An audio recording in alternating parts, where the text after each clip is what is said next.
Hey, happy Tuesday, everybody. Welcome to another episode of 5 Minutes with Phil. How are you today? I am glad that you're joining me on this day. And you know what? Before I go any further, I want to remind you that we've got a YouTube page that we are pretty proud of. Perhaps it's how you're watching this right now. We are constantly adding content to our YouTube page, and you could you could subscribe, you can get notifications every time we post something new. You could share it with your friends and your loved ones.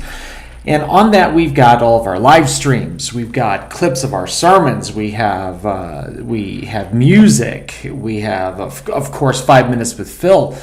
And if we can bless you in any way with all that content or somebody that you care about, in all honesty, we consider that a big win. So give us that opportunity, okay? And we hope that you'll take advantage of that. Now, with that being said, let's proceed now with today's scripture.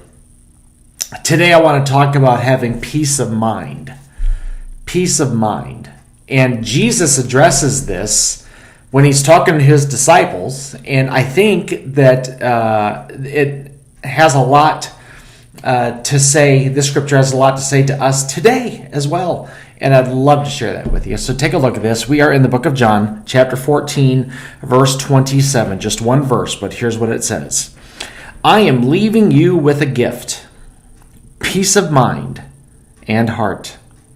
And the peace I give is a gift the world cannot give. So don't be troubled or afraid. Now, we are, by the time you watch this, we're about 4 years exactly removed from the pandemic that started all over the world, but especially here in the United States. And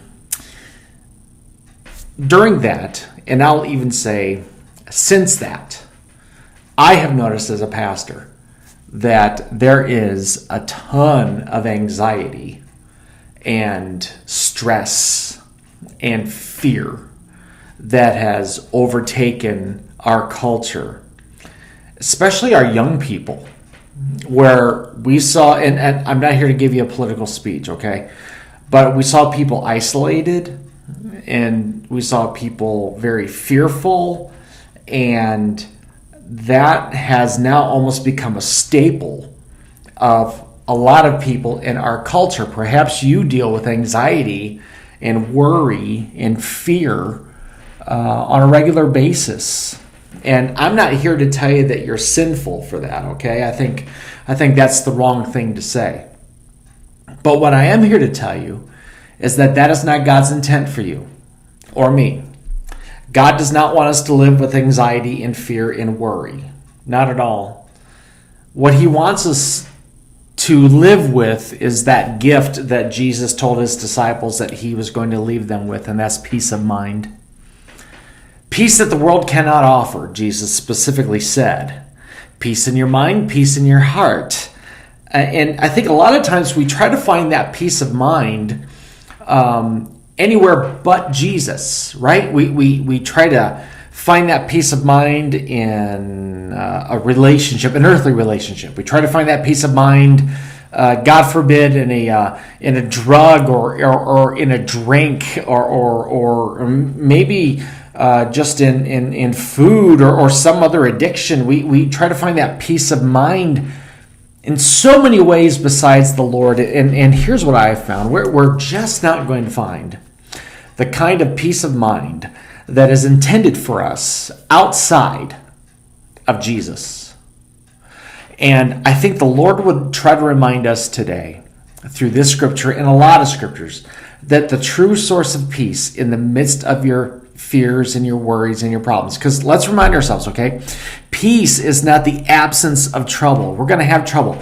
But peace is that confidence and that serenity that we have during our problems and during our fearful moments and during our stressful times and during those times that are really, really hard. Jesus says, what I offer to you is a peace that doesn't make sense. Paul called it a peace that surpasses all understanding. And that is God's purpose, and that is God's desire to give you today. So today, if you're dealing with fear and anxiety and worry, would you look to Jesus and say, Lord, this is what has me stressed out. This is what has me anxious. And this is what has me worried. Lord, please just replace that with your peace. And I believe he'll do that. And that's my prayer for you. Okay, I got to let you go. Thanks for joining me. We love you. I hope you take that to heart today. Until next time, we'll talk to you later. Bye-bye.